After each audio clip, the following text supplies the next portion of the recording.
నమస్తే అండి తెలుగు ప్రజలకు. మనం ఈరోజు సిటీ సెంట్రల్ లైబ్రరీలో ఉన్నాం. చూడొచ్చు సిటీ సెంట్రల్ లైబ్రరీ. అన్న, సిటీ సెంట్రల్ లైబ్రరీకి ఎందుకు వచ్చినామనంటే, నాకు 2 రోజుల క్రితం ఒక ఫోన్ కాల్ వచ్చింది.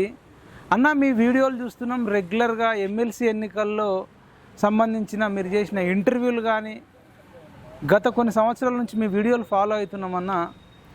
నేను కూడా ఈ ఎమ్మెల్సీ ఎన్నికల కోసం మాట్లాడాలి అనుకుంటున్నా. చాలామంది ఎన్నికల్లో పారాషూట్ లెక్క అప్పటికప్పుడు వచ్చేసి కొన్ని డబ్బులు పట్టుకొని వచ్చేసి ఎన్నికల్లో పోటీ చేసి తర్వాత ఓడిపోతే అటే పోవడం, గెలిచినా అటే పోవడం. ఇదంతా మారాలన్నా అసలు మన ఎడ్యుకేషన్ వ్యవస్థనే సరిగ్గా లేదు. దీనివల్ల సోమరిపోతులు, బద్ధకస్తులు, నిరుద్యోగులు తయారవుతారు తప్ప ఈ ఎడ్యుకేషన్ వల్ల పెద్దగా ఉపయోగం లేదు. నేను ప్రైవేట్లో ఒక పుట్టపర్తి సాయిబాబాకు సంబంధించిన ట్రస్టుడికి సంబంధించిన స్కూల్లో నేను చేసినన్న. నేను ఇంకా అనేక విషయాల మీద, ఎడ్యుకేషన్ మీద మాట్లాడాలి. ఇప్పుడు జరుగుతున్న పట్టభద్రుల ఎమ్మెల్సీల గురించి మాట్లాడాలి. చాలామంది నిరుద్యోగులు చదువుకొని కూడా నోరు తెరవట్లేదు. మాట్లాడమని కెమెరా ముందుకు రమ్మంటే భయపడము, సిగ్గుపడము, నామోషితో ఉండడము, లేకపోతే కొందరు స్వార్థంతో ఉండడం, నాకెందుకు అనడం, ఇట్లాంటి వాళ్ళు తయారయ్యారన్న. నేను మాట్లాడతానని చెప్పి ఫోన్ చేయడం జరిగింది. ఆయన పేరు ఉపేందర్ అని చెప్పిండు. అడిగితే మరి ఎక్కడ ఉంటామంటే, నేను సిటీ లైబ్రరీకి దగ్గరలో ఉంటా. మొన్ననే జేఎల్ కొన్ని మార్కులతో పోయిందన్న. నెక్స్ట్ ఇప్పుడు డిఎస్సి కూడా నేను రాసేది ఉందని చెప్పిండు. ఉపేందర్ మనతో పాటు ఉన్నాడు, చూడొచ్చు. ఇంటర్వ్యూ మాత్రం అదిరిపోతుంది. నేను ఆల్రెడీ మొబైల్లో కొంత డిస్కస్ చేస్తే నాకు అర్థమైంది, ఈయన దగ్గర చాలా సబ్జెక్ట్ ఉంది. ఇట్లాంటి వ్యక్తి సొసైటీకి ఈయన వాయిస్ అవసరం. ఈ వీడియోని ఎక్కువ మందికి షేర్ చేయండి. నేను ఇంటర్వ్యూలోకి వెళ్తా. ఉపేందర్ భాయ్ నమస్తే. అన్న నమస్తే. చెప్పండి. నేను మాట్లాడతాను మీరే అంటే నాకు కాల్ చేయడం జరిగింది కదా. అసలు ఏం చెప్పండి, ఎమ్మెల్సీ ఎన్నికల్లో ఎవరికి ఓటేస్తే బాగుంటుంది? అసలు మీరు ఏమనుకుంటున్నారు? అసలు నేనేం చెప్తా ఉన్నా అంటే, ఎలక్షన్లలో ఈ మధ్యన బాగా ట్రెండ్ ఏందంటే, పాలిటిక్స్ అనేది ఒక ట్రేడ్ అయిపోయింది. అంటే ఒక వాణిజ్యం, అంటే బిజినెస్. బేసికల్గా ఏంటంటే, పొలిటీషియన్ అనేది beautiful platform to serve for the people. అయితే ఈరోజు ఉన్న వాళ్ళు ఏం చేస్తారంటే, నా దగ్గర ఒక 2 కోట్లు ఉన్నాయి, నేను ఒక 10 కోట్లు పెడతా, 20 కోట్లు పెడతా అని వస్తారు. ఒక నాయకునికి ఉండాల్సిన లక్షణాలు వీళ్ళకు ఉన్నాయా? అంతేనా? లేవు. నాయకుడు ఏంటంటే ఈ మధ్యన రీల్స్ చేయడం, కబ్జాలు చేసి భూములు సంపాదించుకొని వెనక దేవుని పాట ఒకటి పెట్టుకొని ఏదో అనాథాశ్రమం పోయి ఆడ కొంత సర్వీస్ చేసి అదొక ఫోటో తీసుకోవడం. ఈ కబ్జా కోరలే చేస్తారంట. వాళ్ళు చేయకపోతే ఏముందన్న, ఇప్పుడు నేను ప్రత్యేకంగా మీకు కాల్ చేయడానికి ప్రధాన కారణం ఏంటంటే, విద్యారంగంలో సమగ్రమైనటువంటి అవగాహన ఉన్నటువంటి వ్యక్తి ప్రసన్న హరికృష్ణ సార్. మీరు మాట్లాడేది ఇప్పుడు నిజామాబాద్, ఆదిలాబాద్, కరీంనగర్, మెదక్ జరిగే పట్టభద్రుల ఎమ్మెల్సీ గురించి మాట్లాడుతున్నాను. సో ఈ పట్టభద్రులల్లో ఫస్ట్ నేనేం చెప్పాలనుకుంటున్నా అంటే, ఎవరికి ఎన్నుకోవాలి? క్వశ్చన్ నెంబర్ 1, ఎన్నుకోవడానికి గల కారణాలు. మూడోది ఏంటంటే, మనం ఎన్నుకున్నటువంటి వ్యక్తికి ఆయన గతంలో సాధించినటువంటి అచీవ్మెంట్స్ ఏమున్నాయి, అతనికి విద్యాపరమైనటువంటి అవగాహన ఏముంది, ఆ విద్యకు సంబంధించినటువంటి క్వాలిఫికేషన్స్ ఏమున్నాయి, మొత్తానికి అర్హతలు ఏమున్నాయి, ఓటు ఎందుకు వేయాలి అది అనేది ఉన్నది. సో వీళ్ళందరూ భూములు అమ్ముకోవడం, ఫార్చునర్లు తెచ్చుకోవడం, ఇవన్నీ డిజిటల్ ఏదో సాంగ్స్ పెట్టుకోవడం, ఇవన్నీ వ్యాపారం చేసేటోడు సొసైటీకి ఏం ఉపయోగపడతాడు? ఫస్ట్ ఈరోజు 119 మంది ఎమ్మెల్యేలు, తెలంగాణ స్టేట్లో 17 మంది లోక్సభ స్థానాలకు ఉన్నటువంటి పార్లమెంట్ సభ్యులు, 7 మంది రాజ్యసభ సభ్యులు, 40 మంది ఎమ్మెల్సీ పిల్లలలో నేను ఫేస్ టు ఫేస్ అందరికీ ప్రశ్నిస్తూ ఉన్నా. ఈ 119 మంది ఎమ్మెల్యేలు, 17 మంది పార్లమెంటు, లోక్సభ, 7 మంది రాజ్యసభ, 40 మంది ఎమ్మెల్సీల పిల్లలు ఒక్క పిల్లోడన్నా గవర్నమెంట్ స్కూల్లో చదువుతారా? First question. అంతేనా? లేదు.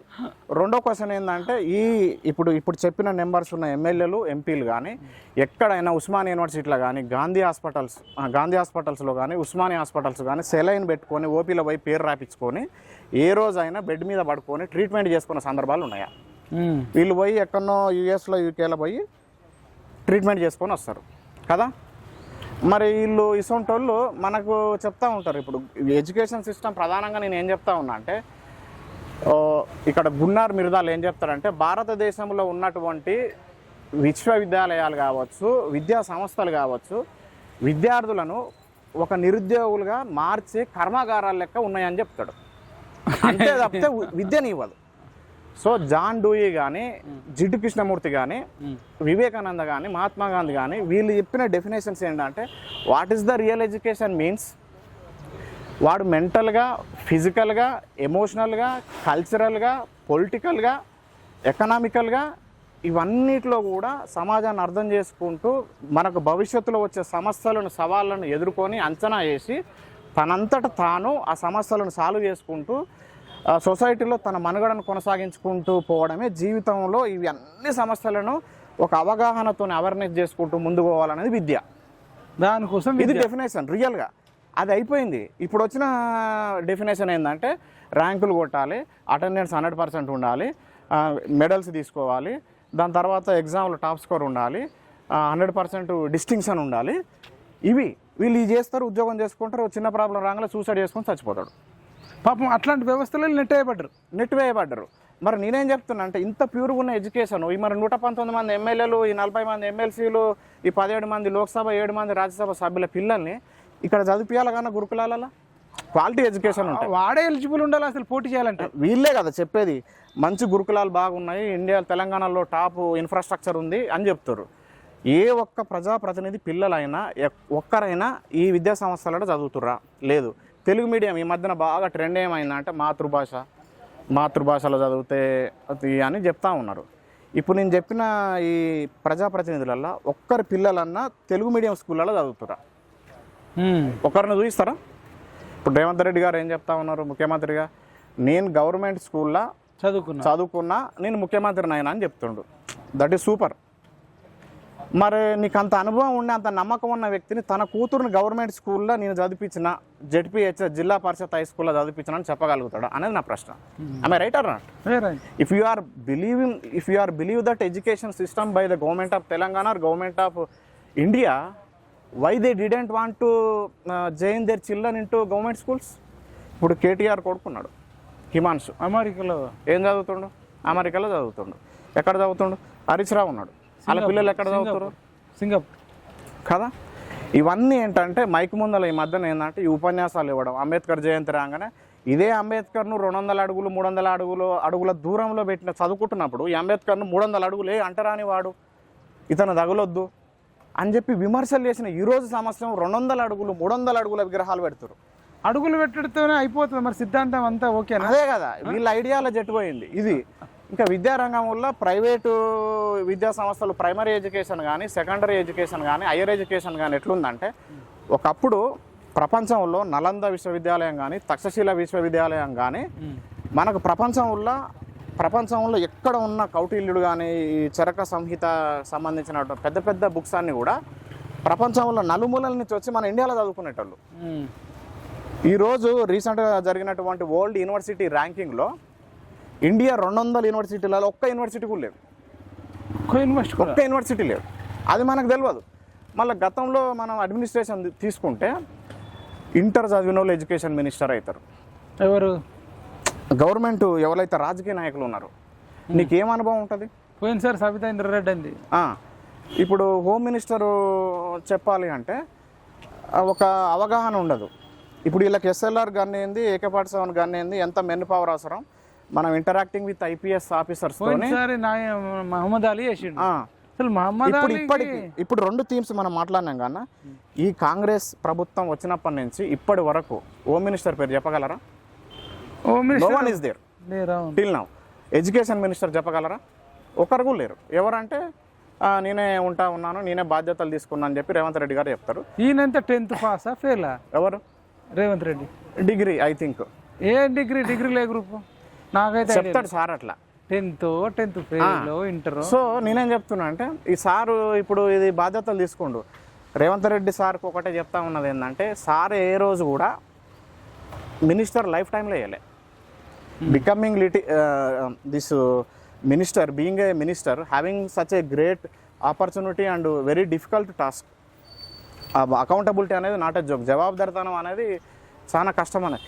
ఒక రాజ్యానికి పోలీస్ వ్యవస్థను, విద్యా వ్యవస్థను, జ్యుడిషియరీ సిస్టమ్ను, ఈ ఇంజనీరింగ్ సిస్టమ్, ఈ డాక్టర్ సిస్టమ్ అనేది 5 పిల్లర్లు లేకపోతే వ్యవస్థ అనేది ఉండదు. వీళ్ళు ఇంటర్ చదువుతారు, డిగ్రీ చదువుతారు. ఇప్పుడు UGC నుండి యూనివర్సిటీ గ్రాంట్స్ కమిషన్ నుంచి న్యూఢిల్లీ నుంచి ఒక లెటర్ ఇంగ్లీష్లో పంపుతుంది. చదువుతారా? ఆనెస్ట్గా చెప్పండి, చదువుతారా? చాలా మందికి రాదు. రాదు. మరి చదవనప్పుడు మరి నీకు 4.5 లక్షలు 2.5 లక్షలు జీతం ఎందుకు? నీ కింద ఉన్న ఐఏఎస్ అవుతే జీతం ఆయనకే ఇవ్వచ్చు కదా. ఆమె రైటర్ ఆయననే పని చేసినప్పుడు ఆయనకి ఇచ్చేస్తే అయిపోదాన్ని. అంతే కదా. సో ప్రజలందరూ కూడా గమనించాల్సిన ఇది ఏం చెప్తా ఉన్నా అంటే, ఇప్పుడు ప్రసన్న హరికృష్ణ సార్ను ఎందుకు నేను మద్దతు తెలపాలి, ఎందుకు బలపరుస్తున్నా, ఎందుకు గెలిపియాలని చెప్తున్నా అంటే 56 మంది వ్యక్తులు ఇక్కడ కంటెస్ట్ చేస్తూ ఉన్నారు.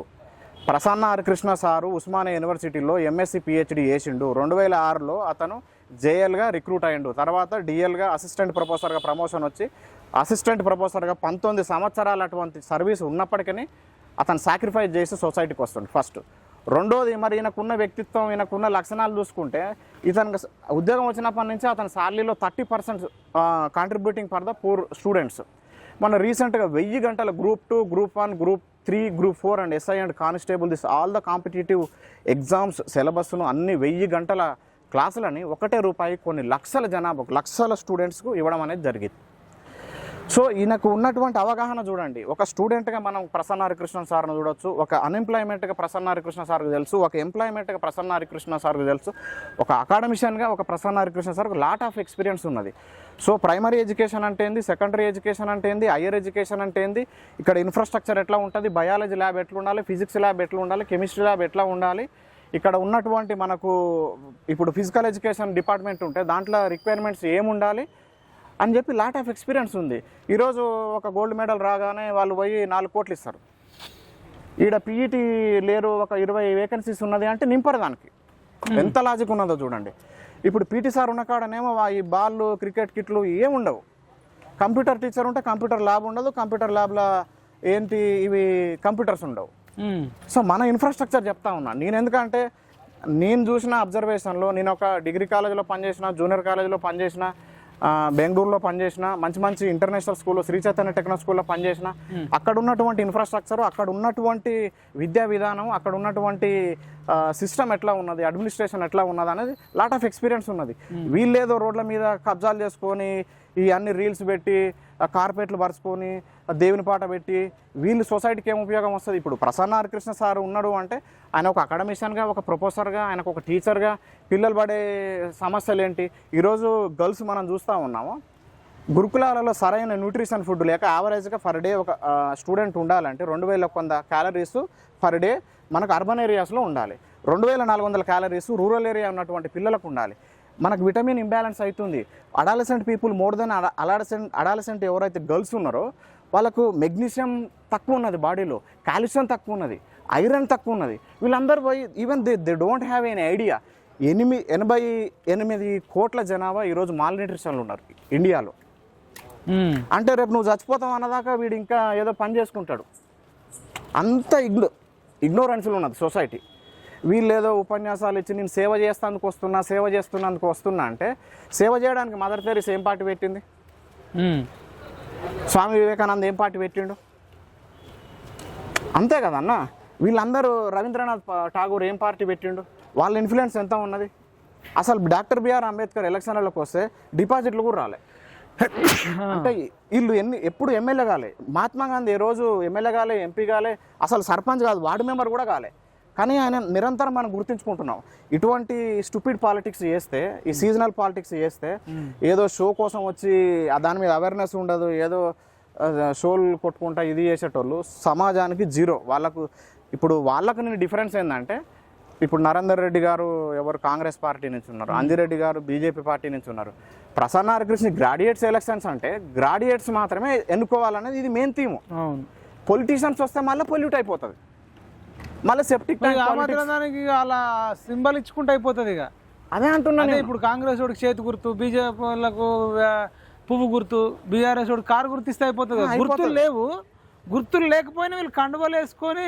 ఇప్పుడు మనం పార్టీలో ఉన్న నాయకులు పెసర్లు పెడుతురా అంటే ఈ పార్టీలో జన అవుతాడు. అరే ఆడ ఉడకబెట్టిన కొన్ని బజ్జీలు పెడుతురా అంటే, కందులు పెడుతురా అంటే ఆడిపోతాడు, శనగలు పెడుతురా అంటే ఈడిపోతాడు. వీళ్ళు ఎథిక్స్ గురించి మాట్లాడుతుంటారు, వాల్యూస్ గురించి మాట్లాడతారు. See I have absolute comprehensive idea or finance or Ministry of Education, Ministry of Home Affairs, whatever department they are, spontaneously I can be able to speak that. Not like me, there are many people, those who have studied in PhD, they have ఇప్పుడు పిల్లలు వచ్చి ముందరికి వచ్చి మాట్లాడాలంటే కూడా భయపడే పరిస్థితి.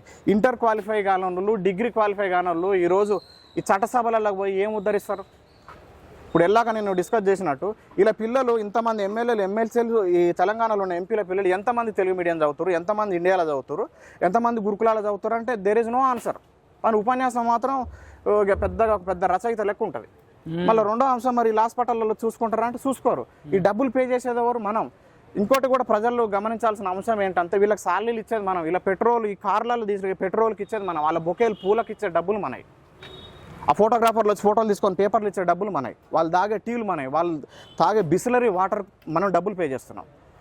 వాళ్ళ డ్రైవర్లకు ఇచ్చే సాలరీ మనది, వాళ్ళ గన్మెన్లకు ఇచ్చే సాలరీ మనది, వాళ్ళ పర్సనల్ పిఏకి ఇచ్చే సాలరీ మనది, వాళ్ళ ఆఫీసులో ఉన్నటువంటి ఇన్ఫ్రాస్ట్రక్చర్ ఏసీ బిల్లు మనం కడుతున్నాం, మైనస్ వాళ్ళు చేసే. మరి వీళ్ళు దేశానికి, ఈ ప్రజలకు, ఈ నేషన్కు వీళ్ళు చేసే సాక్రిఫైస్, వీళ్ళకున్న టాలెంట్, వీళ్ళకున్న నాలెడ్జ్ ఎంత ఉందంటే 10%. డబ్బులు తీసుకున్న దానికి 10% కూడా లేదు. ఇటువంటి రాజకీయ అధికారం ఉన్నప్పుడు ఇట్లా అనుభవిస్తురా వీళ్ళు. దాదాపు 90% కబ్జాలు, ఇసుక దందాలు, అవును, గుట్కా దందాలు, బెల్ట్ షాపులు, గంజాయి ఇవన్నీ చేస్తారు కదా. మళ్ళీ వీడు సర్వీస్ అయిపోయాక వీడికి పెన్షన్ అట, వీడేదో పీకి కట్టలు కట్టినట్టు మళ్ళీ పెన్షన్. ఈ రాజకీయ నాయకులకు అసలు పెన్షన్ అవసరం అనేది పెద్ద క్వశ్చన్. సరే, ఎవరైనా జెన్యున్ ఉండి భూమి లేదు, జాగ లేదు, ఆ మొత్తం సర్వీస్ చేసిండంటే ఇవ్వచ్చు. కానీ ఇప్పుడు మల్లారెడ్డి రిటైర్ అయినా వాడికి పెన్షన్ ఇస్తారు. వాడికి 600 కోట్లు అన్ని కబ్జాలు చేసి సంపాదించిండు. వాడు రిటైర్ అయినా వాడికి పెన్షన్ అంటే ఇది ఏంది వ్యవస్థ? ఇట్లనే వదిలేద్దామా మరి ఎట్లా? ఇప్పుడు నేను దాన్ని చెప్పే ఉద్దేశం కూడా అదే. అంటే నేను అబ్జర్వ్ చేసిన ఎడ్యుకేషన్ సిస్టమ్ అయితే ఈరోజు మొత్తం క్లౌడ్ కంప్యూటింగ్ ఉంది, మెషిన్ లెర్నింగ్ ఉంది, ఆర్టిఫిషియల్ ఇంటెలిజెన్స్ ఉన్నది. సో ఇంత అడ్వాన్స్డ్ టెక్నాలజీలో ప్రపంచం అంతా ఆర్టిఫిషియల్ ఇంటెలిజెన్స్ వరకు పరిగెడతా ఉంటే మనం ఇంకా ఎప్పుడో 70 సంవత్సరాల కింద ఉన్న సిలబస్ను కొనసాగిస్తున్నాం. ఇంత టెక్నాలజీ ఉన్నది, ఇప్పుడు మనం ఇంత మిషన్ లెర్నింగ్ ఉన్నది, ఇంత ఆర్టిఫిషియల్ ఇంటెలిజెన్స్ ఉన్నది, క్లౌడ్ కంప్యూటింగ్ ఉంది. మనం ఈరోజు ఒక చిన్న ఎగ్జాంపుల్ చెప్పాలంటే ఒక బీఈడి అభ్యర్థులు 4 లక్షల మంది కంప్లీట్ చేసిన వాళ్ళు ఉన్నారు. 4 లక్షల మంది. పోస్టులు ఎంతమంది అన్న వేసేటోళ్ళు 6,000 మంది. 6,000 మందిలో 5,000 మందికి ఎడ్జిటీలు ఇస్తే 1,000 మాత్రమే వీళ్ళకి ఎవరికి స్కూల్ అసిస్టెంట్లకు ఇస్తారు. స్కూల్ అసిస్టెంట్లో మళ్ళీ వీళ్ళ లాంగ్వేజ్ పండిట్ హిందీకి పోతాయి, తెలుగు పోతాయి, సాంస్క్రిట్ పోతాయి, పీఈటీ పోతుంది, ఫిజిక్స్ పోతుంది, బయాలజీ పోతుంది, మ్యాథ్స్ పోతుంది. దాంట్లో ఎస్సీ, ఎస్టీ, బీసీ, రీజన్ పరంగా, సబ్జెక్టు పరంగా, జిల్లా పరంగా ఇవన్నీ చూసుకుంటే 1-2 పోస్టులు వస్తాయి. ఎంతమంది ఉన్నా నేను చెప్పింది బీఈడి 4 లక్షల మంది. 4 లక్షల మందికి ఏదైనా మ్యాచ్ అవుతుందా? ఇది వీళ్ళు ప్రసన్న హరికృష్ణ సార్కి ఒక అకాడమిషియన్గా, ఒక ప్రొఫెసర్గా తెలుసు. వీళ్ళకి అసలు ఇది అంత సినిమా కూడా లేదు, వాళ్ళు అవగాహన కూడా లేదు. అంటే వైల్ ఎలెక్టింగ్ సంబడి ఈ must have comprehensive idea on education system. ఈ మధ్యన పెద్ద ట్రెండ్ అయిపోయింది. పోవడం, యూఎస్లో ఏదో కంపెనీలు పెట్టడం, ఈడేదో కంపెనీలు పెట్టడం, ఆ కంపెనీ రియల్ ఎస్టేట్ చేయడం, రియల్ ఎస్టేట్ దందా చేయడం. అరే చిల్లర బిజినెస్ అయిపోయింది. అంటే రాజకీయం అంటేనే బిజినెస్ అయింది. అది బిజినెస్, అదొక ట్రేడ్ అంటున్నా, commerce and trade. Family business కూడా అయింది. ఇప్పుడు నేను ఒక చిన్న ఎగ్జాంపుల్, కొడుకు వస్తున్నాడు, బిడ్డని తెస్తుండు, ఒకటి చిన్న రిక్వెస్ట్. కాంగ్రెస్ పార్టీ మనం గమనిస్తే ఇప్పుడు వివేక్ ఉన్నాడు, 3 అన్నదమ్ములు, 2 వివేక్, వినోద్, వాళ్ళు అన్నదమ్ములు 2 ఎమ్మెల్యేలు. అలా అబ్బాయి ఎంపీ. మళ్ళీ డెమోక్రసీ, ప్రజాస్వామ్యం, ఇది ఫ్యామిలీకి రోల్ ఉండదని చెప్తారు. మనం ఇక్కడికి వస్తే ఎక్కడ నల్గొండకు వస్తే ఉత్తమ్ కుమార్ రెడ్డి ఇంట్లో సార్ వాళ్ళ వైఫ్ మేడం గారు, పద్మ మేడం గారు, సారు 2. కోమటిరెడ్డి సార్ వాళ్ళ ఇంటి దగ్గరకు వస్తే వాళ్ళు 2. జానారెడ్డి ఇంట్లో 2 కొడుకులు. ఇంకో గమ్మత్తు విషయం ఏంటంటే యాక్చువల్గా లోక్సభలో హిందీ లాంగ్వేజ్ మాట్లాడతారు, ఇంగ్లీష్. మరి సిరిసిల్లలో ఎవరు ఎమ్మెల్యే? సిరిసిల్ల ఎమ్మెల్యే ఇప్పుడు ప్రజెంట్ సిరిసిల్ల ఎమ్మెల్యే అన్న. ఇప్పుడు సిరిసిల్ల ఉన్న ఎమ్మెల్యే అయితే అంత ఐడియా లేదు. కేటీఆర్. గజ్వేల్ ఎమ్మెల్యే ఎవరు? కేసీఆర్ కొడుకు. ఇప్పుడు వాళ్ళ కూడా. అవును, తండ్రి గజ్వేలు, ఓకే, మధ్యలో అల్లుడు సిద్దిపేట. మళ్ళీ పక్కకు కూతురు ఇప్పుడు మొత్తం మీరు కొన్ని ఎగ్జాంపుల్ చెప్పారు కాబట్టి నేను మొత్తం ఒక ఫ్యామిలీలో 4, 5, 6 అదే చెప్తున్నా. ఇప్పుడు సో ఈ 4 లక్షల మందిలో 1000 ఉద్యోగాలు ఇస్తే రిమైనింగ్ పీపుల్ ఎట్టిపోతారు? Then even I can say that all graduates should get government job. It is never going to happen in any state and in any country. But మనం రెగ్యులేట్ చేస్తున్నప్పుడు మరి 4 లక్షల మంది ప్రొడ్యూస్ చేసినటువంటి ఈ కాలేజీలు ఉన్నాయిగా ఈ అందరు రాజకీయ నాయకుల కాలేజీలే అప్పుడు తెలియదా నీకు మరి ఈ 4 లక్షల మందిని ఇంతమందిని మన ఊరికే పర్మిషన్లు ఇస్తే ఇంతమంది ఫీజులు తీసుకుంటే మోసం అవుతుంది కదా అంత పర్మిషన్ డిమాండ్కి సరిపడే సప్లై ఉండాలంటారు. అది నేనేం చెప్తున్నా, ఇప్పుడు మీరున్నారు ఒక పొలిటీషియన్, మీరు ఒక సమ్ అప్పర్ క్యాస్ట్ సంథింగ్, నీకు ఒక 10 కాలేజీలు ఉన్నాయి. మరి నీకు తెలుసు ఇంతమందిని మనం ఊరికే సర్టిఫికెట్లు ఇచ్చి కంప్లీటెడ్ పీపుల్కి బయటకు వదిలితే ఉద్యోగం కొట్టదు. అదొకటి ఇష్యూ. బీటెక్ వాళ్ళు ఇంతమంది కొన్ని కోట్ల మంది ఉన్నారు తెలంగాణ గ్రాడ్యుయేట్స్ లో 30-40 లక్షలు ఉండొచ్చు. ఒక 30-40 లక్షల మంది బీటెక్ ఎంటెక్ చేసిన వాళ్ళు ఈజీగా 30 lakhs పీపుల్ ఉంటారు. ఫీజు రియంబర్స్మెంట్ కోసం వీళ్ళు కాలేజీలు పెట్టుకుని వీళ్ళను బకరాలను చేసి వాళ్ళు తీసుకుంటప్పుడు 1-2 లక్షలు తీసుకుంటారు. మళ్ళీ వీళ్ళు ఫ్యాకల్టీగా స్కూల్లో బీఈడి చెప్పే టీచర్స్ ఉంటారు కానీ ఈ టీచర్స్ వాళ్ళకి 15,000 8,000 శాలరీ తక్కువ. మళ్ళీ ఎవరన్నా న్యాక్ నుంచి కానీ యూజీసీ నుంచి కానీ NCT national council of teacher education నుంచి కానీ ఢిల్లీ నుంచి కానీ ఈ అధికారిక చట్టబద్ధమైన ఈ కాన్స్టిట్యూషనల్ ఈ బాడీస్ ఉంటాయి కదా చట్టబద్ధ రాజ్యాంగబద్ధమైన సంస్థలు వచ్చినప్పుడు పలానా సార్కు ₹1,00,000 50,000 ఇచ్చేది చేతికి ఎంత ఇస్తారంటే 8,000 15,000. వీళ్ళు మళ్ళీ వెళ్ళి ఏటీఎంకి వెళ్ళి డ్రా చేసుకొచ్చి వీళ్ళకి నార్మల్ గా ఇవన్నీ పబ్లిక్ తెలియదు. వాళ్ళు అఫీషియల్ గా ఓన్లీ షో చేస్తారు. ఇప్పుడు ఇంకోటి కూడా ఏంటంటే గురుకులాలలో ఇప్పుడు డిప్యూటీ సీఎం కావచ్చు, సీఎం గారు కావచ్చు, మినిస్టర్లు కావచ్చు, ఏదో గురు పూజోత్సవం ఉంది, సర్వేపల్లి రాధాకృష్ణ జయంతి ఉంది, ఆ రోజు పర్సనల్ ఒక 5-6 రకాల కూరలు చేస్తారు, కర్రీస్ చేసి గుమగుమలు ఆడిపిస్తారు, పొగలు లేపుతారు, స్వీట్లు పెడతారు, కొందరు బిస్లరీ వాటర్లు పెడతారు, ఫోటోలు టకటక కొడతారు.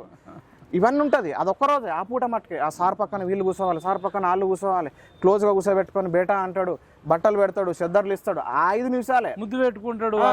ఇవన్నీ ఇదంతా సో ఇక్కడ ఎంతమంది ఎంప్లాయ్మెంట్లో అంటే గ్రాడ్యుయేట్స్ నుంచి ఎంతమంది ఎంప్లాయ్మెంట్ రేట్ ఉంది, అన్ఎంప్లాయ్మెంట్ రేట్ ఎంత ఉంది, ఎంతమంది అన్ఎంప్లాయ్మెంట్ అవుతారు, దీంట్లో ఆర్గనైజ్డ్ సెక్టార్లు ఎంతమంది పనిచేస్తారు, అన్ఆర్గనైజ్డ్ సెక్టార్లు ఎంతమంది పనిచేస్తారు.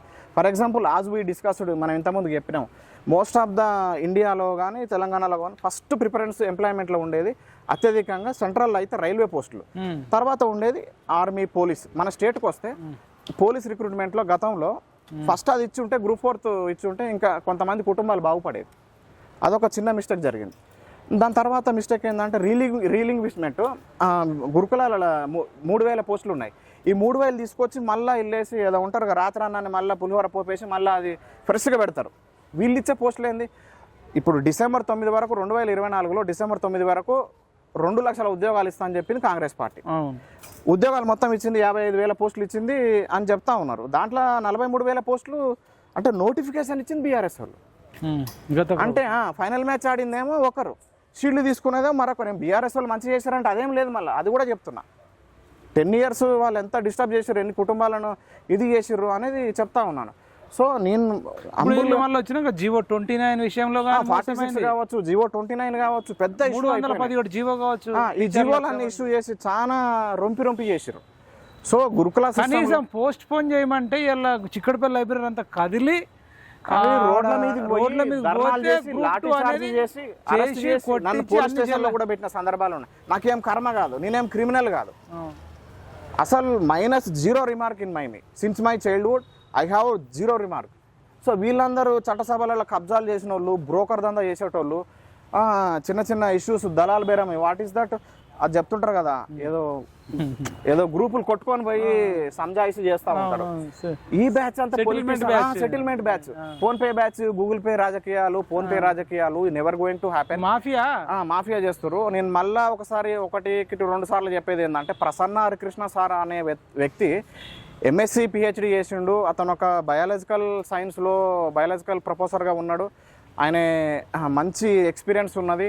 Primary education, secondary education, higher education అంటే ఏంటి, ప్రొఫెసర్లు ఎంతమంది నీడ్ ఉన్నది, మనకు వైస్ ఛాన్సలర్లు ఎంతమంది ఎన్ని యూనివర్సిటీలకు ఉన్నారు, అక్కడ ఉన్న రిక్వైర్మెంట్స్ ఎంత ఫండ్ వస్తుంది, ఎన్నికి న్యాక్ ఉన్నది, ఎక్కడ AA+ ఉంది, ఎక్కడ A ఉంది, ఎక్కడ B ఉన్నది, ఇవన్నీ కూడా లాట్ ఆఫ్ ఎక్స్పీరియన్స్ ఉంది. ఎట్ ద సేమ్ టైం మనం గురుకులాలలో తీసుకుంటే గురుకులాలో ఉన్నటువంటి బయాలజీ కావచ్చు, ఫిజిక్స్ కావచ్చు, కెమిస్ట్రీ కావచ్చు, ఈ ల్యాబులు ఎంత ఉన్నాయి, ఫిజికల్ ఎడ్యుకేషన్కి ఎంతమంది నీడ్ ఉన్నారు, ఫ్యాకల్టీలు ఎంతమంది నీడ్ ఉన్నారు, JL ఎంతమంది ఉన్నారు, DL ఎంతమంది ఉన్నారు, అసిస్టెంట్ ప్రొఫెసర్లు ఎంతమంది అవసరము, అసోసియేట్ ప్రొఫెసర్లు ఎంతమంది అవసరము, ఇక్కడ ఎంత నెంబర్ అవసరం ఉంది, నాన్ టీచింగ్ ఫ్యాకల్టీలు ఎంతమంది, ఎన్ని లైట్లు అవసరం ఉన్నాయి, చెప్పుకుంటే షేమ్గా అనిపిస్తుంటుంది. చిన్న పిల్లలన్న బెడ్షీట్లు కప్పుకోవడానికి లేకపోతే దగ్గరికి ముడుచుకొని ఆ బెడ్షీట్ కప్పుకునే పరిస్థితి ఇంత దారుణమైన ఎంతమంది ఎమ్మెల్యే పిల్లలు ఎంపీల పిల్లలు బతుకొని అనుభవిస్తున్నారు.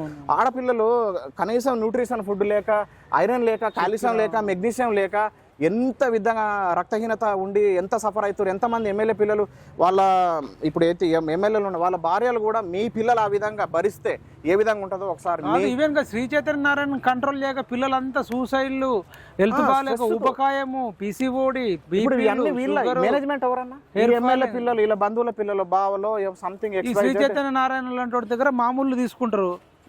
నేరెళ్ళ శారద అని ఆమె మహిళా చైర్పర్సన్, అవును, ఆమె పోయిన ఇంటలేరు ఆమె మాట, ఆమె కూడా మరి చేతులు ఎత్తేసింది. అట్లా ఉన్నది. సో మనకు యూజీసీలో ఇంకోటి కూడా ఏంటంటే రీఫార్మ్స్ తీసుకురావాలి అనేది ఇంకొక థీము. ఇప్పుడు ఫర్ ఎగ్జాంపుల్ అన్న బయాలజికల్ సైన్స్ ఉన్నదన్న, బయాలజికల్ సైన్స్ మీరు I think you have qualified CSIR from Osmania university, JRF కొట్టినారు. సో జేఆర్ఎఫ్ అనేది మీకు తెలుసు, you are the unique among the people those who have completed as assistant professor national research fellowship, right? దేశవ్యాప్తంగా మీరు ఒక exam పెడితే దాంట్లో క్వాలిఫైర్. సో నేనేం చెప్తున్నా అంటే మీకు ఇంత ఎక్స్పీరియన్స్ ఉండి మీకు ఒక లాట్ ఆఫ్ ఎక్స్పీరియన్స్ ఉన్నది. ఇంతమంది ఉస్మాన్ యూనివర్సిటీలు దగ్గర మొన్న 100 సంవత్సరాలు అని చెప్పి ఏదో చేసారు. ఎన్ని రేకుల సెడ్డలు పడుకోవట్లేదా పిల్లలు? ఎంతమంది రోడ్ల మీద స్నానాలు చేస్తున్నారు పిల్లలు, ఇవన్నీ చెప్పరు. అక్కడ దాంట్లో ఇప్పుడు 5 రూపాయల క్యాంటీన్ ఇప్పటికి తింటారు అంటే ఎట్లాంటి సిచ్యువేషన్లు ఉన్నాం మనం? అంటే డబ్బులు మనం ట్యాక్స్ కట్టేది మనము. ఓ అసిస్టెంట్ ప్రొఫెసర్ల వేకెన్సీస్ ఉన్నాయి, వైస్ ఛాన్సలర్ల. ఇప్పుడు ఈ మధ్యన పొలిటీషియన్లు బాగా ప్రెజర్ పెట్టి ఆ పార్టీలు నిర్ణయిస్తే గానీ వైస్ ఛాన్సలర్ వస్తే మళ్ళీ సెప్టిక్ ట్యాంక్ పాలిటిక్స్ అవుతాయి. ఫస్ట్ థింగ్ రాజకీయ నాయకులకు కూడా ఇంకోటి కూడా చెప్తాను. ఇంక ఈ మధ్యన బాగా ట్రెండ్ ఏమైందంటే, నేను గతంలో ఒక పొలిటీషియన్, ఏ ఐఏఎస్ అయినా ఐపీఎస్ అయినా నా ముందర వచ్చి సర్వీస్ సలాం కొట్టాలని చెప్తారు. ఐఏఎస్లు ఐపీఎస్లు లేకపోతే పొలిటీషియన్లు అన్నది zero. I am saying that even they have comprehensive idea on the Constitution of India, అన్ని ఆర్టికల్స్ పైన, అన్ని అమెండ్మెంట్స్ పైన, అన్ని ప్రాథమిక హక్కుల పైన, ప్రాథమిక విధుల పైన, ఆదేశిక సూత్రాల పైన, దేశ సమగ్రత పైన, సార్వభౌమాధికారం పైన, ఈ సామ్యవాదం పైన, ప్రజాస్వామ్యం పైన పూర్తి అవగాహన ఉన్నది వాళ్ళు. ఈ ఎమ్మెల్యేలకు ఎంపీలకు ఏముంటుందంటే, ఈరోజు ఒక రైతు వేదిక జరుగుతూ ఉన్నది, కింద సెక్రటరీస్ ఉంటారు, పర్సనల్ సెక్రటరీస్ ఉంటారు, ప్రైవేట్ సెక్రటరీస్ ఉంటారు. వీళ్ళు పలానా డ్రెస్ వేసుకోవాలి సార్, పలానా ఇట్లా కండువ గ్రీన్ కలర్ కట్టుకోవాలి సార్, నీకు ఇచ్చిన టైం 20 నిమిషాలు సార్, 20 నిమిషాల్లో రైతు ఆత్మహత్యలు ఇన్ని జరిగినాయి, ఇన్ని హెక్టార్ల భూమి ఉన్నది, ఇంత సాగు భూమి ఉంది, ఇరిగేషన్ సిస్టమ్ ఇట్లా ఉంది, ఇన్ని గిగావాట్లు, ఇన్ని మెగావాట్లు ఇట్లా చెప్తారు. మరి ఇవన్నీ ఎందుకు లాస్ట్ ఎగ్జామ్ పెట్టి ఎమ్మెల్యేలను ఎంపీలను ఎన్నుకుంటే అయిపోతాయి. సార్లు పోతుంటే రోడ్డు చేస్తాప్పుడు ఐపీఎస్లు వీళ్ళు చెప్తా ఉంటారు, అరే పిఎస్ నెంబర్ ఇక్కడ నుంచి ఒక 20 కాన్వాయ్ పోతాయి, పోలీసు వాళ్ళకి చెప్పాలి, సిఐలకు ఎస్ఐలకు ఇంత బందోబస్తు చేస్తారు. అంటే ఒక బ్యూరోక్రాట్ అంత never underestimate anybody. Bureaucrats అట్లా తక్కువ అంచనా. Even I'm saying that politician is a good role, but they are not all like that people. They are not going to 90% waste గాలే ఉన్నారు. వాళ్ళు మంచి వాళ్ళు అయితే ఇదంతా ఎందుకు అంటుండే? అదే చెప్తా ఉన్నా. సో ఈ మధ్యన ట్రెండ్ అయింది, ఆయన వచ్చి సలాం కొట్టిండు, నా ముందల నిలబడాలి, ఈ రోజు నా ముందల ఇది ఓకే. కానీ all are great, all are equal, all positions are supreme. So ఇవి కూడా తగ్గించుకుంటే నేను ఇవి అన్నీ ఎందుకు చెప్తా ఉన్నా అంటే, పొలిటీషియన్ కు ఎడ్యుకేషనిస్ట్, ఒక విద్యావేత్త రాజకీయాలకు వస్తే ఎట్లుంటది, పొలిటీషియన్లు ఏదో దంద చేసుకునే బ్యాచ్ వస్తే ఎట్లా ఉంటుంది. నరేందర్ రెడ్డికి కొన్ని వేల కోట్లు ఉన్నాయంటే, ఆయనకు 54 బ్రాంచీలు స్కూల్ ఉన్నాయన్న, 54 బ్రాంచీలు. 54 బ్రాంచీలలో ఐఎమ్ సేయింగ్ దట్ ఎంత మందికి ఫీజు తక్కువ తీసుకుంటే ఎంత మంది పేర్లు చెప్తాడు? Can you say that? అదే చెప్తా ఉన్నా, వీరు ఫీజులు ఎందుకు కలుస్తున్నాడు? పోనీ ఆయనకేమైనా సిలబస్ తెలుసా? ఐసీఎస్సీ సిలబస్ ఏందో తెలుసా? సిబిఎస్ఈ సిలబస్ ఏందో తెలుసా? కరికులం అంటే తెలుసా? ఇప్పుడు for example since our independence you believe or not, Kothari commission ఏం చెప్పిందంటే, జీడిపిలో 6% విద్య పైన పెట్టాలని చెప్పింది. అసలు ఇలా జీడిపి తెలియదు. ఈ stupid thing you believe or not, recently by union government, what is that his name, I don't want to express his name. GDP అంటే టన్నులలో కొలుస్తారంట. So being a union minister, so even they don't have any comprehensive ideas. అంటే సమగ్రమైనటువంటి అవగాహన లేని వాళ్ళు చట్టసభలకు వచ్చి, ఈవెన్ వన్ థింగ్ ఇంకోటి థింగ్ ఏంటంటే, ఈ మధ్యన బాగా ట్రెండ్ ఏముందంటే, వీళ్ళకి పత్రికలు ఉంటున్నాయి, ప్రింట్ మీడియా, ప్రతి ఒక్క పొలిటికల్ వీళ్ళకి ఎలక్ట్రానిక్ మీడియా ఉంటుంది. సో వీళ్ళు ఏం చేస్తారు, కొంచెం ఆర్టిఫిషియల్ ఇంటెలిజెన్స్ వాడి వెనక బ్యాక్గ్రౌండ్ మ్యూజిక్ పెట్టడం, అరటి పనులు ఇవ్వడం, ఇవన్నీ పాటలు రాయించుకోవడం, లక్షలు పెట్టి పాటలు రాయించుకోవడం, పాటలు పాడించుకోవడం, ఏదో సెంటిమెంట్ టాప్ సింగర్లతో 5 లక్షలు 10 లక్షలు ఇచ్చి ఈయననే ఇక మొత్తం కరెంట్ ఈడే కనిపెట్టినట్టు, స్కూటర్ ఈడే కనిపెట్టినట్టు, కార్ కనిపెట్టినట్టు. ఇంకోటి కూడా ఏంటంటే మనం సబ్జెక్ట్ సైంటిఫిక్ గా మాట్లాడుకుంటే ఏపీజే అబ్దుల్ కలాం ఏ పార్టీలో జాయిన్ అయ్యిండు, ఆయన చేసిన సేవలు ఏంది? నాసా వాళ్ళు అమెరికాలో కొన్ని 100 కోట్ల డబ్బు ఇస్తున్నారు నాసా వాళ్ళు ఏపీజే అబ్దుల్ కలాం, కానీ నా దేశం కోసం పనిచేస్తున్నాడు. ఈరోజు అట్లా చెప్పుకుంటా పోతే పెద్ద పెద్ద కంపెనీలు అన్న 75% అక్రాస్ ద గ్లోబ్ మొత్తం ఆర్థిక ఏదైతే మనకు ఉందో ద్రవ్యం, ఆ ద్రవ్యంలో 70% ఈ గూగుల్, ఫేస్బుక్, ఈ 4-5 ట్విట్టర్ ఏవైతే కంపెనీలు ఉన్నాయో ఈ కంపెనీలకు భారతదేశం సీఈఓలు ఉన్నారు. అంటే మనం we're losing such a great people. Why we're unable to bring them and use them their knowledge to develop our country and nation? వీళ్ళందరూ వచ్చేసరికి వాళ్ళు వీళ్ళు వినరు కదా. ఇంటర్ సంతకం పెట్టు, గురించి ఫ్రెషర్స్ సంతకం పెట్టు, అరే నువ్వు ఇంటర్ చదివినా నీకు తెలియదు, ఆ విద్యార్థులకు అట్లా అన్నం పెడితే నష్టం అవుతుంది అంటే లేదు. ఏదో బాయిల్డ్ రైస్ ఉంటుంది, Bihar, Uttar Pradesh, they have more population, they need to have unable to afford that rice. వాళ్ళకి ఏంటంటే బాయిల్డ్ రైస్ కొంత కప్పు తింటే కడుపు నింటుంది. ఆ రైస్ తెచ్చి పెట్టేది, మళ్ళీ సన్న బియ్యం ఒక రోజు ఫోటో కొట్టడం, ప్రింట్లు వేయడం. సో ఈ ప్రింట్ మీడియా, ఎలక్ట్రానిక్ మీడియా కూడా అంతా మ్యానిపులేషన్. ఈ దేవుని పాటలు వెనక ఏదో సమ్ సెంటిమెంట్ సాంగ్స్, వీళ్ళకి నచ్చిన రిపోర్టర్ తోనే అన్ని వీడియోలు చేయించుకోవడము, బాగుంది, ఇది బాగా ఉన్నది, సూపర్ డూపర్ పెట్టడం, ఈయన సర్వీస్ వల్ల ఇంతమంది ఇది చేసిరు అంటే వాడు జాతి పిత, వాడు మొత్తం. రెండో అంశం కూడా నేను చెప్పాలనుకుంటున్నది ఏంటంటే అన్న, మారిషస్ అనే ఒక కంట్రీ ఉంటుంది, రైట్? అమెరికా అనేది డెవలప్డ్ కంట్రీ, యూకే అనేది డెవలప్డ్ కంట్రీ, మారిషస్ అనేది సచ్ ఎ నాస్టీ కంట్రీ, అంటే అండర్ డెవలప్డ్ కంట్రీ. ఏ కంట్రీ? మారిషస్. అంటే ఇక అక్కడ ఉన్న అవినీతిలో టాప్ ర్యాంక్ ఉన్నది, అక్కడ ఉన్న గ్లోబల్ హంగర్ ఇండెక్స్ లో టాప్ ర్యాంక్ ఉన్నది. యునెస్ఎఫ్ కావచ్చు, యునెస్కో కావచ్చు, WHO కావచ్చు, WTO కావచ్చు, యునైటెడ్ నేషన్ ఆర్గనైజేషన్ అనుబంధ సంస్థలు ఇచ్చిన ర్యాంకులలో ప్రతి ర్యాంకుల్లో మోర్ దెన్ 120 ర్యాంక్ ఉంది. అంత stupid country. Even geographically, population, literacy, poverty, innovation, corruption, every indices if you go and see in Google, in official websites, in all the international organizations, అంత nasty. నేను ఒక్కటే ప్రశ్నిస్తూ ఉన్నాను, అంత దౌర్భాగ్యం, అంత అణగారినటువంటి, అంత అండర్ డెవలప్డ్ కంట్రీలో సెకండ్ ప్లేస్ ఉంది ఇవాళ. FDI, foreign direct investment, foreign portfolio ఇన్వెస్ట్మెంట్లో సెకండ్ ప్లేస్లో ఉంది. ఎక్కడి నుంచి వస్తుంది ఆ డబ్బు? ఈ నాయకులే పోయి వీళ్ళకి తెలిసింది ఏంది, బ్లాక్ అండ్ వైట్ చేయాలి. ఓకే, అంటే అంత వెనకబడ్డది. అమెరికా తర్వాత యూకే ఉండాలి, కెనడా ఉండాలి, యూరోపియన్లో నెంబర్ ఆఫ్ కంట్రీస్ ఉన్నాయి. ఎక్కడి నుంచో డెవలప్డ్ ఉన్నటువంటి కంట్రీస్ ఇవి జర్మనీ ఉండాలి, జపాన్ ఉండాలి, చైనా ఉండాలి. మరి మారిషస్ ఎట్లా వచ్చింది మధ్యలో? ఆమె రైట్ అన్నా. ఇవన్నీ శుద్ధులు మానాలి. రాజకీయ నాయకులకు ఏం చెప్తున్నా అంటే, ఇక ఇదేదో పోలీసులు ఈ మధ్యన బెదిరిస్తారు అంటే ఆ కాలం పోయిందన్న. ఈ రోజు ఒకప్పుడు యుద్ధాలు ఏదో సినిమాలలో చూసేది, బాణం కొట్టి చెట్సాటుకుండి 2 గుద్దుకొని, ఆ రోజులు పోయినాయి. Today is revolution only with knowledge. Right. I'm పీపుల్కి చెప్తా ఉన్నది ఏంటంటే, నాలెడ్జ్తోనే యుద్ధం. ఒకప్పుడు బాణాలు వేసుకొని పోయి ఆ రోజులు పోయినాయి. ఎవ్వరికి టాలెంట్ ఉంటే అది. ఈ రాసుకొని వచ్చే రాజకీయాలు కూడా ఎక్కువసేపు ఉన్నాయి. స్పాంటేనియస్గా ఏ మినిస్టర్ అయినా ఎవరైనా వచ్చి మాట్లాడాల్సిన అవసరం ఉంది. రెండో అంశం నేను గట్టిగా చెప్పాలనుకుంటుంది ఏంటంటే, బీసీ గర్జన. బీసీ వాళ్ళు మనం ఇంత శాతం ఉన్నారు, 56% ఉన్నారు. ఎస్సీ వాళ్ళు 17% ఉన్నారు, 10% ఎస్టీ వాళ్ళు ఉన్నారని చెప్తారు. ఈరోజు నేను చెప్తా ఉన్నాను, Narender Reddy Congress party, Anji Reddy BJP party, పార్టీలకు అతీతంగా ప్రసన్న హరికృష్ణ సార్ను గెలిపించే అంత నమ్మకం, విశ్వసనీయత, ప్రేమ, మమకారం, ఆప్యాయతలు, అంత ఆత్మగౌరవం బీసీ తెలంగాణ బిడ్డలకు ఉన్నదా అని ప్రశ్నిస్తున్నా. మీ బిడ్డను గెలిపించుకునే అంత ఆత్మగౌరవం, మీ గర్వంగా ప్రసన్న హరికృష్ణ మా బిడ్డ, మా బీసీ బిడ్డ, మా గౌడ బిడ్డ అని చెప్పి, ఒక మేధావి అని చెప్పి, మా బిడ్డ మేధావి అని చెప్పి, అంత సమర్థత, అంత ఏం చెప్తారు, అంత దాతృత్వం, అంత మీకు అంత ఎబిలిటీ, అంత సామర్థ్యం, అంత చిత్తశుద్ధి ఉన్నదా అని చెప్పి ఈ ఆదిలాబాదు, నిజామాబాదు, మెదక్, కరీంనగర్లో ఉన్నటువంటి పట్టభద్రులందరినీ కూడా నేను రిక్వెస్ట్ చేస్తున్నా, ప్రజలందరూ కూడా ఆలోచించాల్సిన అవసరం ఉన్నది. ఎడ్యుకేషన్ సిస్టమ్ ఎట్లా పొల్యూట్ అవుతున్నది, ఎడ్యుకేషన్ ఇండెక్స్ వరల్డ్ యూనివర్సిటీ ర్యాంకింగ్లో కావచ్చు ఎంత నష్టం జరుగుతూ ఉన్నది అనేది సమగ్రమైనటువంటి అవగాహన ప్రసన్న హరికృష్ణ సార్కు ఉన్నది. సో మీరు అందరూ కూడా సపోర్ట్ చేయాలని. తెలంగాణలో మొట్టమొదటి ఇక మనం ఇక్కడ స్టాప్ చేయాల్సిందే. ఇక రెడ్డి ఏమైతే సామాజిక వర్గం మన పెద్దది అనుకుంటారో, ఇక్కడ సీఎం పదం అనేది ఇది చివరి ముఖ్యమంత్రి, తర్వాత మొత్తం బీసీ రాజ్యం ఉండాలంటే నువ్వు వాళ్ళని గెలిపియాలి. తల్వార్ ఒకరికిచ్చి, వెపన్ ఒకరికిచ్చి, కట్ట ఇచ్చి, కట్టతో ఎందుకు గెలవలేరా అంటే, వాడు వెపన్తో న్యూక్లియర్ వెపన్ పెట్టుకుంటే నువ్వు మార్షల్ ఆర్ట్స్ చేస్తా, నాన్ చాక్ తిప్పుతా అంటే, it is more dangerous than, more powerful than hands and nunchuck. Nuclear weapon ఒకసారి ట్రిగర్ పెట్టి కొడితే, పట్టపట్ట కొడితే, మ్యాగ్జిన్ ఎక్కించి కొడితే ఎన్నో పోతాయి.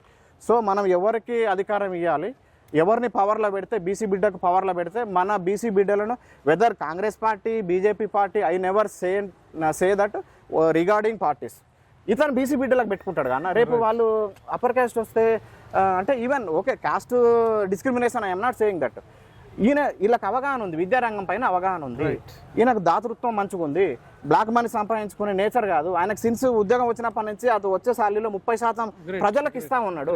ఇటువంటి మంచి లక్షణాలు ఉన్న వ్యక్తిని గెలిపియాలి. నంబర్ ఏమన్నా వచ్చిందా, ఇప్పుడు అయిపోయిందా అన్న? మొత్తం 56 మంది బ్యాలెట్ పేపర్లో 56 మంది కంటెస్ట్ చేస్తా ఉన్నారు. కంటెస్ట్ చేసే వ్యక్తులలో 3వ నెంబర్ ప్రసన్న హరికృష్ణ సార్కు ఇచ్చిన సీరియల్ నెంబర్ 3వ నెంబరు. ఈ 3వ నెంబర్ దగ్గర నెంబర్ 1 ఫస్ట్ ప్రయారిటీ ఇవ్వాలి, మిగిలిన వాళ్ళకి ఇవ్వాల్సిన అవసరం లేదు. ఇస్తే మీకు ఓకే మనకు మంచి అనుకుంటే సెకండ్ ప్రయారిటీ ఇస్తే బాగుంటుందని చెప్తాను. ఇది 1-2 సార్లు ఎందుకు చెప్తా ఉన్నా అంటే గతంలో రీసెంట్గా జరిగినటువంటి ఎలక్షన్లలో మనం గమనించినట్లయితే గ్రాడ్యుయేట్స్ బీయింగ్ ఏ గ్రాడ్యుయేట్స్ 29,000 ఓట్లు అనేది డస్ట్బిన్లు వేసారు. ఓటు ఎట్లా వేయాలని తెలియని మహానుభావులు గ్రాడ్యుయేట్స్. అది నేను ఇక ఈ బయోమెట్రిక్ అనేది వేరు, అంటే ఒక గ్రాడ్యుయేట్స్ అక్షరాస్యులు ఉండి నంబర్ 1 అని నంబర్ మనోళ్ళకి ఏం చేస్తారు అంటే రైట్ టిక్ పెట్టడం, ఈవెన్ షుడ్ నాట్ ఇంటూ పెట్టడము, కానీ 1 మాత్రం నెంబర్ రాయాలి. ఈ ఓట్లు వేరు. అందుకే ఈ అవగాహన కూడా ఎందుకు చెప్తా ఉన్నా అంటే నియర్లీ 30,000 ఓట్లు అన్న, 30,000 ఓట్లు తీసుకుపోయి డస్ట్బిన్లు వేస్తారు. సో ఐ హ్యావ్ అబ్సల్యూట్ నాకు బిలీఫ్ ఉన్నది, ప్రసన్న హరికృష్ణ సార్ గెలుస్తారన్న విశ్వాసం ఉంది. బీసీలలో కూడా మనకు బీసీ వాళ్ళని ఏ పార్టీ అయినా ఫస్ట్ మనకు పవర్లకు తీసుకురావాలనే చిత్తశుద్ధి అంత అవేర్నెస్ తీసుకురావడం అనేది జరిగింది. సో మీరు అందరూ కూడా సపోర్ట్ చేయాలి, సార్కు ఫస్ట్ ప్రయారిటీ ఇవ్వాలి. 56 మందిలో 3వ నెంబర్ సీరియల్ నెంబర్ ఉంది, దానికి ఫస్ట్ ప్రయారిటీ ఇస్తారని బంపర్ మెజార్టీతోని ఫస్ట్ ప్రయారిటీలోనే ఫస్ట్ రౌండ్లోనే గెలుస్తారన్న విశ్వాసం నాకు ఉంది. మీ అందరూ నిలబడదాం, ఈ మేధావులను చట్టసభలకు పంపిద్దాం. ఈ మేధావులతోనే కాంపిటీషన్. ఇంతకుముందు చెప్పినట్టు వెపన్లు బాణాల రాజ్యం పోయింది, ఇది ఓన్లీ విద్యా నాలెడ్జ్ ఇంటెలెక్చువల్ పీపుల్తోనే రాజ్యం ఉంటుంది. సో ఇది అందరిని సమర్థంగా మీరు బలపరుస్తారని విశ్వసిస్తున్నాను. థ్యాంక్ యూ ఉపేందర్ భాయ్, హ్యావింగ్ దిస్ గ్రేట్ ఆపర్చునిటీ. ఇదండి ఉపేందర్తోనే అసలు అనర్గళంగా ఇంత మంచి ఎడ్యుకేటెడ్ స్టూడెంట్ మన హైదరాబాద్లో ఉన్నాడంటే అసలు నిజంగా మనకు గర్వకారణం అండి. చాలా విషయాలు చెప్పిండు. మన విద్యాలయాలు నిరుద్యోగులను తయారు చేసే కర్మాగారాలైనా అని చెప్పేసి ఇంకా అనేక విషయాల మీద ప్రపంచంలో జరుగుతున్న అన్ని విషయాల మీద అద్భుతంగా చెప్పిండు. ఈ ఇంటర్వ్యూని ఎక్కువ మందికి వైరల్ చేయండి. ఫైనల్గా మేము బీసీలం అని చెప్పి మొన్న వరంగల్లో బీసీ సభ 1,00,000 మంది పెట్టుకున్నారు, స్టేజ్ పైనే 300 మంది కూర్చున్నారు. మరి ఇలా పట్టభద్రులకు సంబంధించి కరీంనగర్, ఆదిలాబాద్, నిజామాబాద్, మెదక్కు సంబంధించి పెద్ద మొత్తంలో జరిగితే ప్రసన్న హరికృష్ణ ఆయన ఒక బీసీ, మరి 300 మంది స్టేజ్ మీద కూర్చున్న వాళ్ళు వీళ్ళు అన్ని జిల్లాలలోకి వెళ్ళి లేదంటే వాళ్ళ సొంత జిల్లాలోకి వెళ్ళి ప్రసన్న హరికృష్ణకు ఓటేయని కనీసం వాళ్ళ ఊరెళ్ళి అన్న వాళ్ళ సార్లకు వాళ్ళ స్టూడెంట్లకు కానీ లేదంటే వాళ్ళ మిత్రులకు కానీ వాళ్ళ ఫ్రెండ్స్కి కానీ ఎక్కడైనా వాళ్ళకి సంబంధించి తెలిసిన వాళ్ళకి కానీ 300 మంది స్టేజ్ మీద ఉన్న వాళ్ళు చెప్తురా, లేకపోతే 1,00,000 మంది సభకు వచ్చిన వాళ్ళు చెప్తున్నారా, లేకపోతే సోమాజిగూడ ప్రెస్ క్లబ్లో అనేక సార్లు ప్రెస్ మీట్ పెట్టినారు బీసీ ఇంటలెక్చువల్స్ అని. అదేవిధంగా ఇందిరా పార్క్ దగ్గర ధర్నా చౌక్ కాడ పెట్టినారు. ఇట్లా అనేక దగ్గరలో బీసీ అని పెట్టిన వాళ్ళు మరి ఇలా ప్రసన్న హరికృష్ణ అన్న ఒంటరిగా పోరాటం చేస్తే మరి ఎంతమంది బీసీలు పోతున్నారు? కొద్దిమంది బీసీలు పోవచ్చు, కానీ మేజర్ బీసీలు అయితే నిమ్మకు నీరెత్తినట్టు బీసీ నాయకులు ఉన్నట్టు మనకు కనబడుతుంది.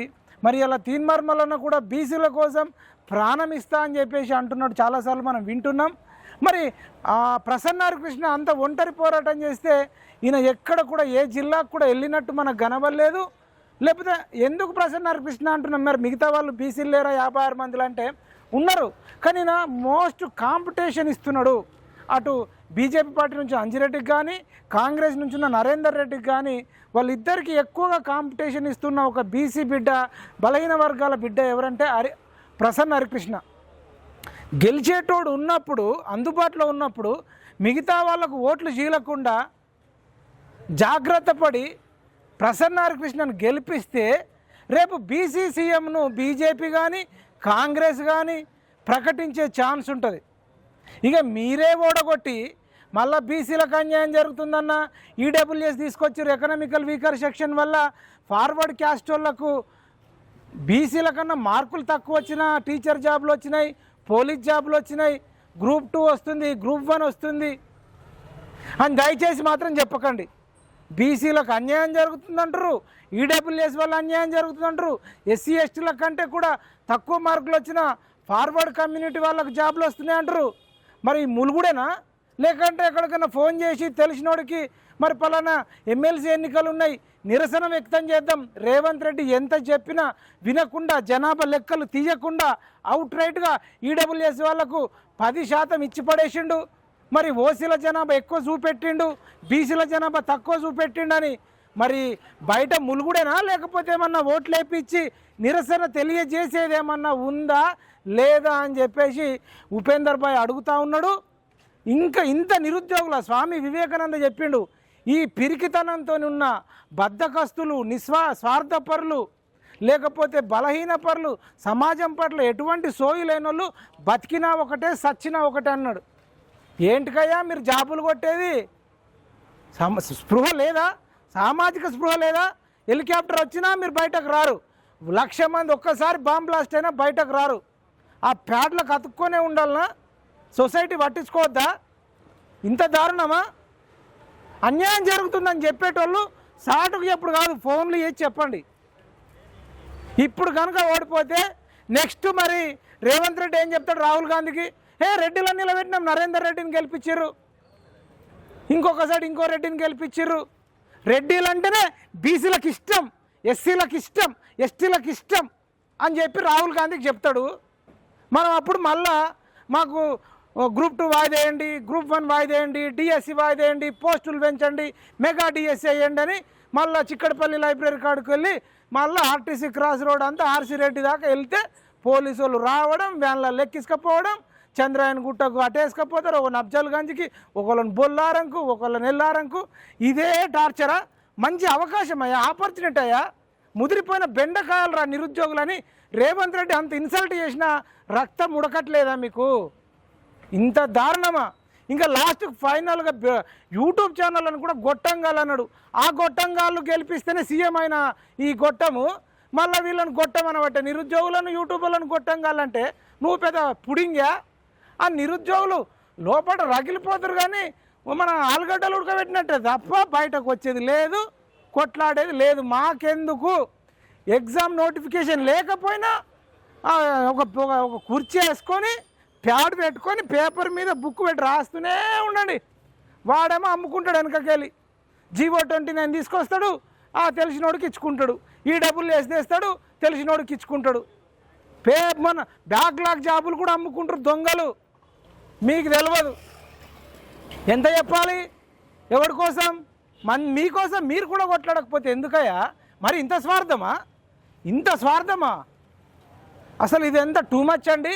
వీళ్ళు ఇంత స్వార్థపరులు, సమాజంలో ఏమైనా జరుగుతుంటే పట్టించుకోనోడు, రేపటి జాబ్ వచ్చినా ఒకటే, వాడికి రాకపోయినా ఒకటే. ఒక 5 నిమిషాలు పట్టించుకోలేరా? ఎలక్షన్ టైంలో ఒక 10 నిమిషాలు ఒక ఓటు వేసి రారాదా? ఒక మంచోడికి ఓటు వేయండి, ఎవడు మంచోడైతే వాడికి వేయండి. డబ్బులు ఇచ్చినోడికి ఓటు వేసారంటే మనం సర్వనాశనం అవుతాం. ఇక రేపు చిక్కడపల్లి లైబ్రరీని కబ్జా పెడతారు, ఉస్మాన్ యూనివర్సిటీని కబ్జా పెడతారు, నిజాం కాలేజీని పెడతారు, నిమ్స్ని పెడతారు, నీలోఫర్ని పెడతారు, గాంధీ హాస్పిటల్ను, ఉస్మానియా హాస్పిటల్ను, ఎక్కడ ప్రభుత్వం ఉన్న కబ్జాలు పెడతారు. అందుకనే ఎదిరించేటోడు లేకపోతే బెదిరించేటోడితే రాజ్యం అవుతుంది.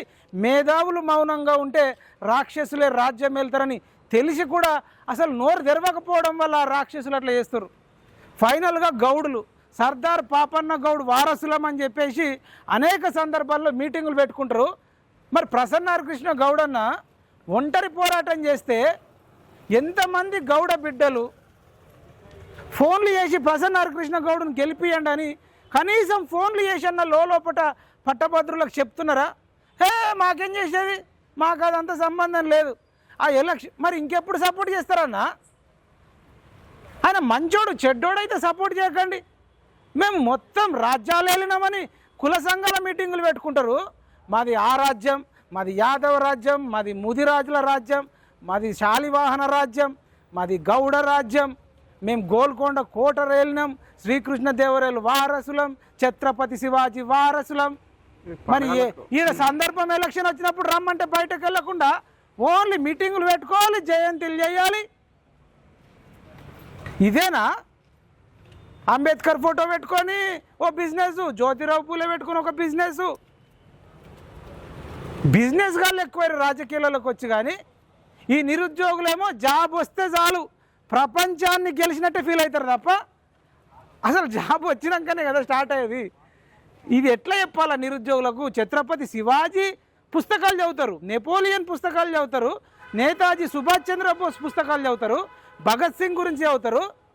దాంట్లో 1% కూడా మేము కష్టపడొద్దు. నేతాజీ సుభాష్ చంద్రబోసు జర్మనీకి వెళ్ళి హిట్లర్ను కలిసి నా భారతదేశానికి ఇండిపెండెన్స్ ఎట్లా రావాలి, బ్రిటిష్ ఎట్లా తరమాలని ఆలోచన చేసి భారతీయ సైన్యం బ్రిటిష్ తరఫున 2వ ప్రపంచ యుద్ధంలోకి పోతే మీరు బ్రిటిష్ వాడికి కాదురా సపోర్ట్ చేయాల్సింది, బ్రిటిష్ వాడినే భారతదేశం నుంచి తరమాలని చెప్పి నేతాజీ సుభాష్ చంద్రబోస్ భారత సైన్యానికి ట్రైనింగ్ ఇచ్చి బ్రిటిష్ వాళ్ళను తుక్కు చేసి బయటకు వెళ్ళగొడితే నా కొడుకులు లండన్కి వారిపోయారు బ్రిటిష్ వాళ్ళు. అట్లా వచ్చిన స్వాతంత్రం మనకు. భగత్ సింగ్ 22-23 ఏళ్ళకే ఉరికంబం ఎక్కిండు, చంద్రశేఖర్ ఆజాద్ చచ్చిపోయిండు, లాలా లజపతి రాయ్ చచ్చిపోయిండు. ఇంతమంది చచ్చిపోతే ఒక్కోడి కన్నా నిమ్మకు నీరెత్తనట్టుందా? భగత్ సింగ్ వీళ్ళందరూ చూస్తే వాళ్ళు 1000 సార్లు ఆత్మహత్య చేసుకున్న తక్కువ. ఎందుకంటే వీళ్ళు చేసే దోపిడీలు, ఈ బ్లాక్ మనీ 1000 కోట్లు. అంటే ఎట్లా అంటే ఒక్కొక్కరు అకౌంట్లలో చూస్తే మనకి వీళ్ళు ఒకటి ఓపెన్గా చెప్తా ఉన్నాయి ఏంటంటే, ఈ ఎమ్మెల్యేలు ఎవరైనా ఎవ్రీ 33 జిల్లాలలో ఏఆర్ హెడ్ క్వార్టర్, ఎస్పీ బంగ్లా ముందల, సూపరింటెండెంట్ ఆఫ్ పోలీస్ ఐపీఎస్ ముందల ఏఆర్ హెడ్ క్వార్టర్ ఉంటుంది. ఆడికి పోతే ఏ గన్మెన్ ఏందనేది తెలుస్తుంది మనకు క్లియర్గా.